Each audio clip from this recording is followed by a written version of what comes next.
Hello everybody and welcome back to the Fashion Bunker. Since Halloween is upon us, this is, by the way, for those of you who don't know, the pumpkin symbol of Halloween too. Michael Myers is in the house. So to celebrate the arrival of Halloween, I will be making a review, or first impressions actually, because I never smelt it, even though I've received this a while ago. It is a sample of Zoologist's Bat Eau de Parfum. Thank you to T. T sent this to me like almost a year ago, basically. But you see, all things come to a good end in the end. And I will finally get to making this. That I wanted to do this for such a long time, but couldn't. And now we're going to do it. So this is a spray, 2.5 ml, already great. Usually all the brands do only 1.5 ml. And look at that. It's made in Canada. The bat is made in Canada. The gold is really hard to film. So this is the warning, blah, blah, blah. Okay, let me take out the bottle and let's read the text. Zoologist's Bat Eau de Parfum escorts you on an odyssey through the night. This unique olfactory experience carries you with the fruit bat to a sumptuous feast in a lush tropical jungle before whisking you down to the recesses of its cavernous home. Sweet figs and soft fruits ensnare you with addictive notes, then beckon you deep with primordial mineral scents that evoke a rugged enclosure redolent with hints of damp soil and vegetal roots. Allow yourself to hang, draped in pitch black, as alluring musk wafts over you with every unfolding of the thousands of leathery wings that surround you. Here we're going to read the notes. Bat Eau de Parfum does not use animal products. Important to state as well. We're going to read the notes as I spray this on. Let me first spray on Bat. It's a very, very ambery texture. So I am aware from the description, quite well aware of the fact that we're not talking about a vampire bat here. We're talking about the fruit bats, which are actually quite big bats, and they love to eat fruits, and they're actually super cute to see. They're a bit scary if you're not used to them, but they're adorable animals. But since the bat depicted here is dressed almost as if it were Count Dracula in some sort of way, I would say they're playing a double game here. This is not just our fruit-eating bat, but there's a pun in this portrayal of the bat, as it could be, maybe, perhaps, a vampire. So let's spray it on and see what the bat brings. Okay, let's just say it's very orange on the skin. Wow, okay, ooh, it's intense.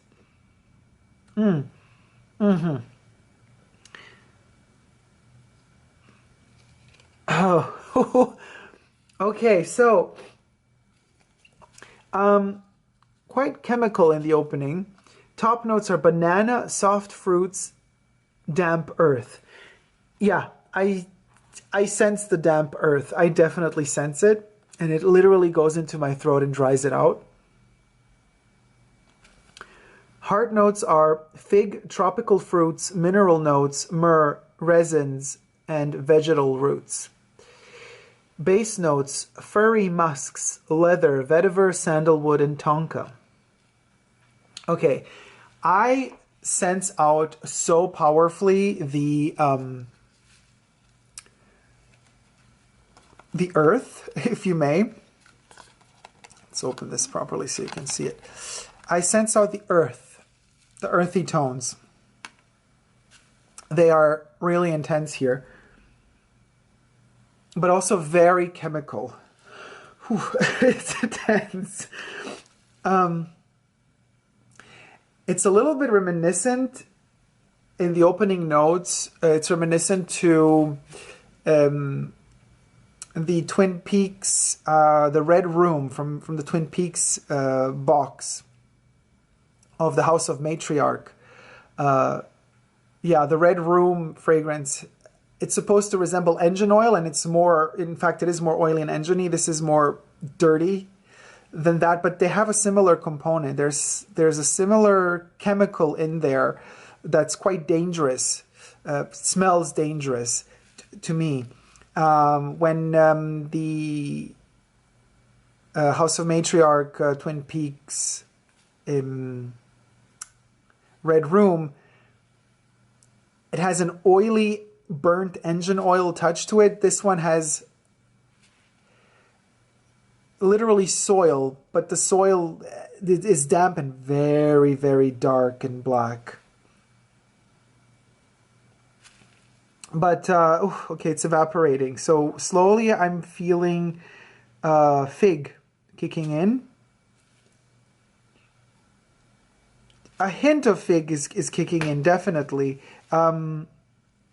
Resins as well. I would say, yes, we have some resins there. It's resinous, for sure, resinous. But very, very like gasoline in the opening notes. To me, I do not get the banana. I do not get the soft fruits from the top notes. From the heart notes, the fig is there. Myrrh is there, but again, it's a myrrh that to me is a bit too chemical. It's a synthetic myrrh. Maybe it's not synthetic, but then it clashes or collides with the furry musks. Musk can go either way. I think the leather in the base notes is what helps create the effect of damp earth. The leather blended in a special way together with the vetiver. If the vetiver is a very wet vetiver, let's mention the wettest of vetivers, the sycamore vetiver. Now, that's a vetiver that feels like it's wet and it just... Eau de toilette, not the eau de parfum. The eau de parfum has nothing to do with the eau de toilette. The eau de parfum being yucky. But you could check out me talking about it in 1,000 other videos, so I'm not going to repeat myself here. But the wet vetiver is only in the eau de toilette. And this vetiver and bat is not wet. It's more dry, but also I would say almost like it gives me a holiday vibe. I don't want to say Christmas, but it's like seasons. It's like some sort of season's greetings type of vibe.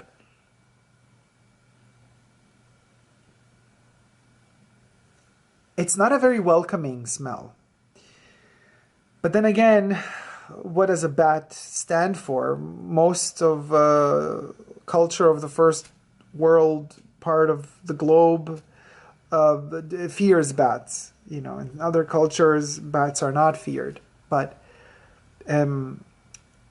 so if you see a bat, usually your first reaction is, if you have hair, is to grab your hair, because there's these, you know, the myth. I don't know how real and how true it really is, but when I was a kid, and you know, in the mountains or whatever, and right as the sun would go down, the bats would come out and they would fly and they would hunt all the little bugs flying in the air, mostly mosquitoes actually, so they actually help us battle parasites.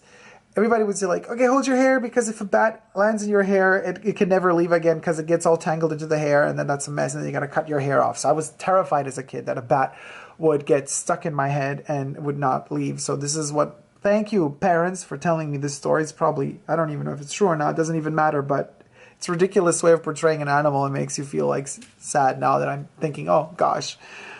Didn't like bats first for that reason, and then afterwards discovering movies and vampires and Dracula and all that stuff. So, but I've come to really love bats as animals after you learn about them, and after you learn about their life and how they live, and how delicate they are, but how resistant at the same time, how they can freeze and then defrost and then come back to life after they freeze. I mean, they're amazing creatures, really amazing creatures. And one of the only if not the only mammal that can fly. I mean, there are some other mammals that can kind of jump and glide through the air, but I'm not so sure that there's other mammals that can fly like bats can fly. So you got to give these little fellas credit. But nevertheless, most of our, thanks to pop culture and also through literature, most of our vision of a bat is of not being welcoming. You want to run away from it if you see it. So I guess in that respect, this fragrance does deliver. Whether or not they consciously wanted to deliver a more unfriendly, kind of unwelcoming type of bat smell, this I do not know. Probably they didn't, because they do go for the nice fruit-eating bats, given that they're talking about fig, tropical fruits, resins, vegetal roots,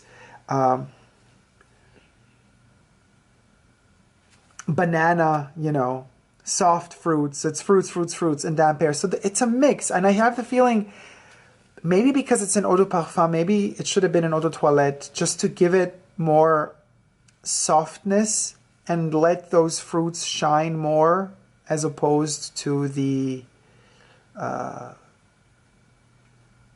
damp earth, leather, vetiver, sandalwood, tonka, musks, maybe. But then again, I don't know. This sample might be, you know, because it is over a year old at least, or maybe 2 years old. I mean, the fragrance was released in 2015.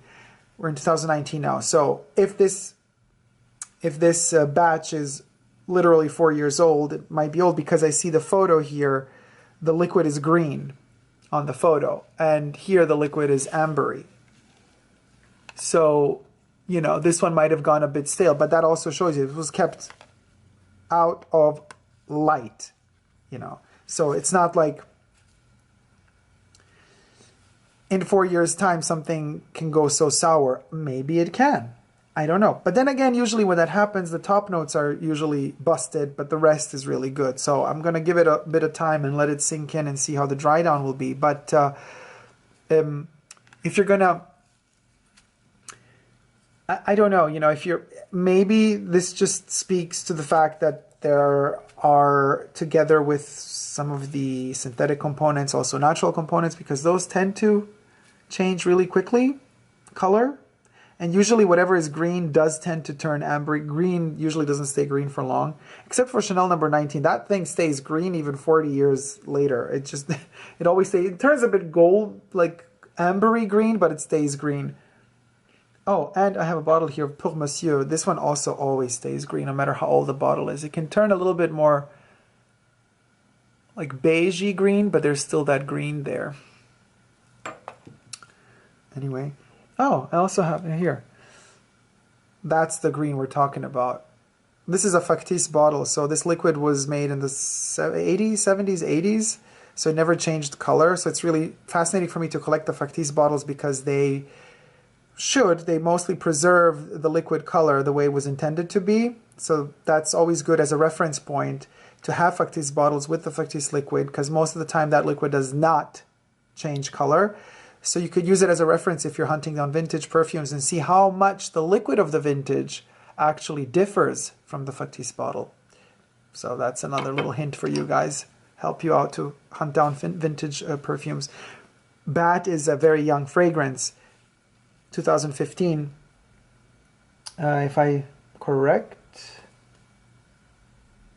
Yeah, 2015. And also the nose behind it is Ellen Covey. I hope I pronounced the name properly. So let's see how a vintage bottle of Bat will look like in 20 years' time. It's becoming quite interesting, and there's a powdery note in here. I guess the musk, no, I think it's the myrrh.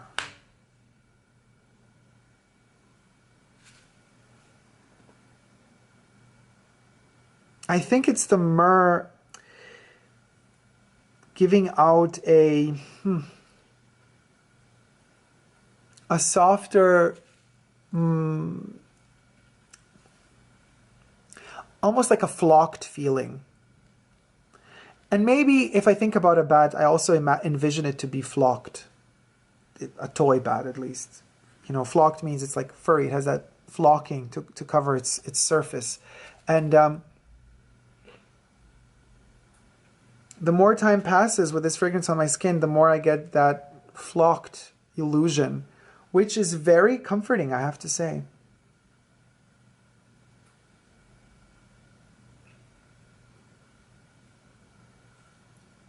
But the kind of slight gasoline-y touch is not leaving the fragrance. Not at all. It's still there. And all it I have the feeling it's been blended slightly aggressively.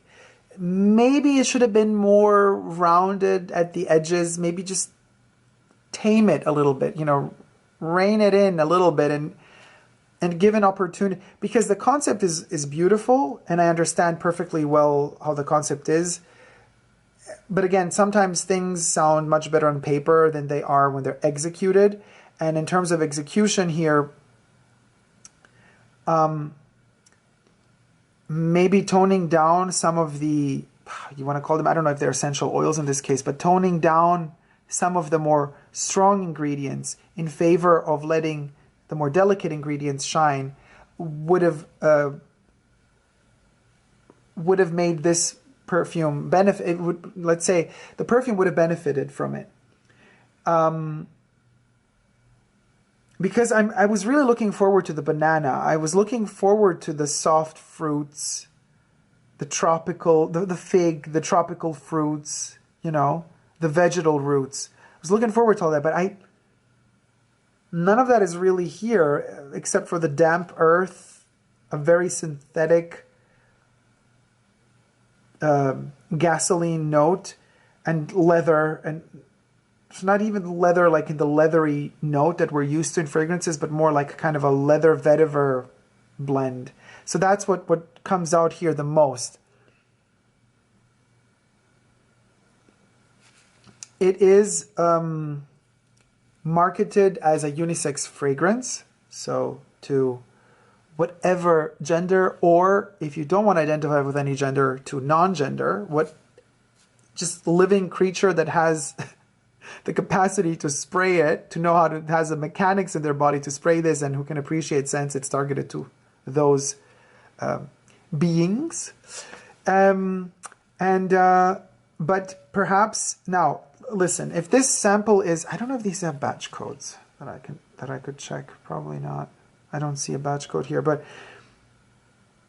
if this sample is from 2015 and in 4 years' time it has changed so much, then I would say if you do get a bottle and it's this green when it's new, the liquid, then you gotta use it. You can't just stock up on BAT. You gotta use it up soon, because if the sample changed so much in such a short period of time, then I believe that it's a delicate balance of a composition of every single ingredient being very delicate within the actual fragrance. So you would have to commit to a perfume. 100 ml is a lot to commit to, and probably they make smaller bottles as well, but a full bottle is a lot to commit to, and you don't want it to switch so soon. And I'm just saying this in case this is the case with what happened to my sample, but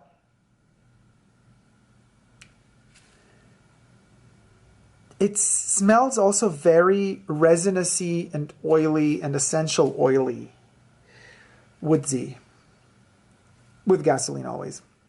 So I do believe, and in fact, as I'm looking at my skin, it hasn't absorbed it fully. Like there's this oil type of consistency on my skin, and if I touch that area, yeah, and then it smells on my other finger. So it's very oily, which brings me to a point.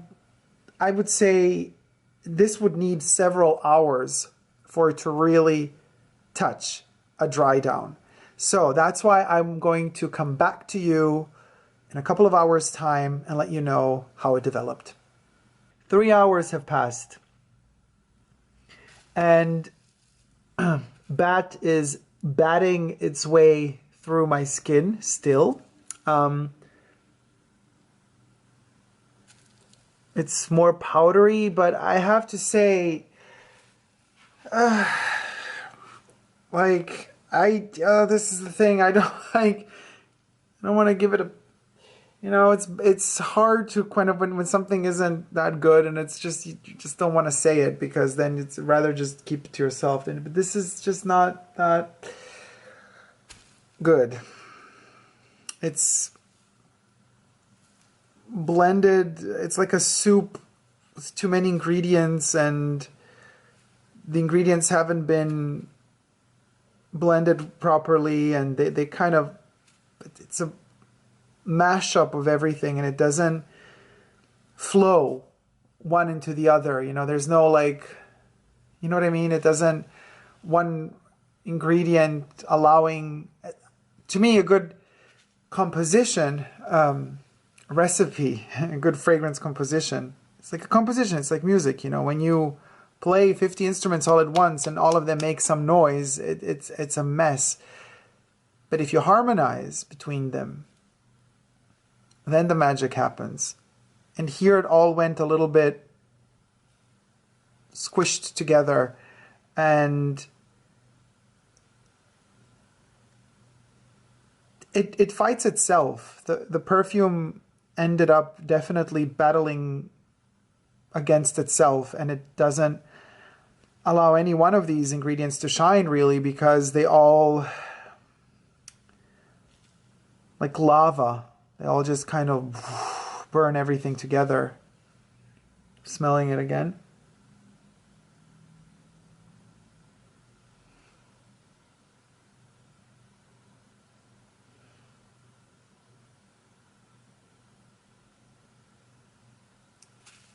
Yeah, it's definitely it's definitely not something that I wish to wear. So, you know, and again, I prefer to smell, you know, smells, scents, fragrances, odors that I like.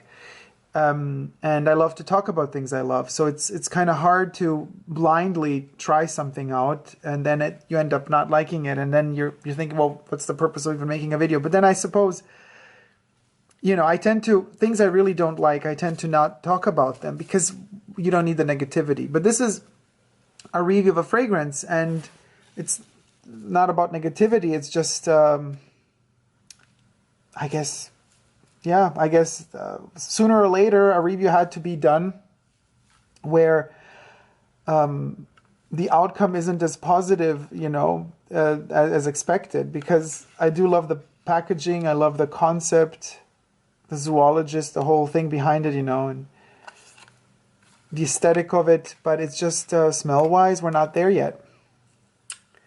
That's that, you guys. Shoot the messenger. I mean, I'm not a messenger in this case. I'm not delivering somebody else's news. This is my opinion. It's just my nose. So obviously, this doesn't mean anything really. Everybody has their own nose. Everybody has their own sensitivity and sensibility and their own way of perceiving fragrances and how they develop on their skin. So it's up to you, you know, to make that opinion on your own and for yourself. And let me know if you out there are loving this one and why. Because there's an interpretation to things, and if you do offer a stimulating enough interpretation, maybe it's going to unlock some other pattern inside my olfactive way of perceiving these ingredients, you know, so that I could get to experience it from another perspective or point of view. So that would be highly appreciated if you were to comment in the comment section down below. But for now, I can say also, after 3 hours, it's still there, but quite mellowed down. So I don't expect this one to have this huge longevity beyond maybe 6 or 7 hours. And projection, in the beginning, it's a projection beast. Quite tame now. It's quite close to the skin. Very close to the skin, actually. It doesn't project much at all. And this is a thing that I do with fragrances, especially in the dry fragrances that I love. This is what I do in the dry down. It's a trick. And probably most of you already know this, but there's this crazy way When you have the feeling the perfume is almost dead on your skin, like there's nothing left, then you go really close to the skin with your nose. I'm not going to do it now. There's no space here between the camera and the background, but you go really close with your nose to the spot where you sprayed it, and then you blow onto that spot. You heat it up with through your nose. You heat it up. You blow that hot air from within you, and then when you've heated it up, you inhale. You smell it, and you're gonna get. It's mind blowing. It's mind blowing because you're gonna receive these. You're gonna pop up those last anchored golden molecules of the fragrance anchored to your skin, and they're gonna just come into your nose, and it's going to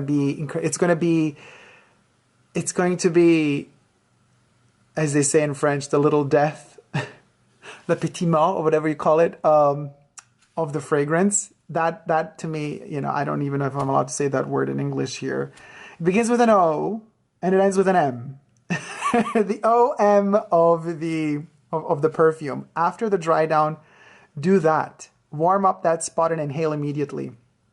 The warmed up, like blow on, like, so now I'm blowing onto and inhaling immediately. Ugh. And that's the mind-blowing thing. And that's the little O ...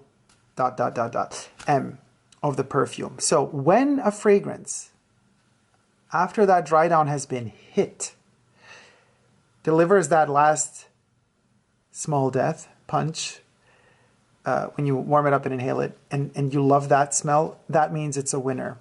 This one doesn't deliver that. So there you have it, guys. Plain and simple. What more can I say? Thank you so much for watching.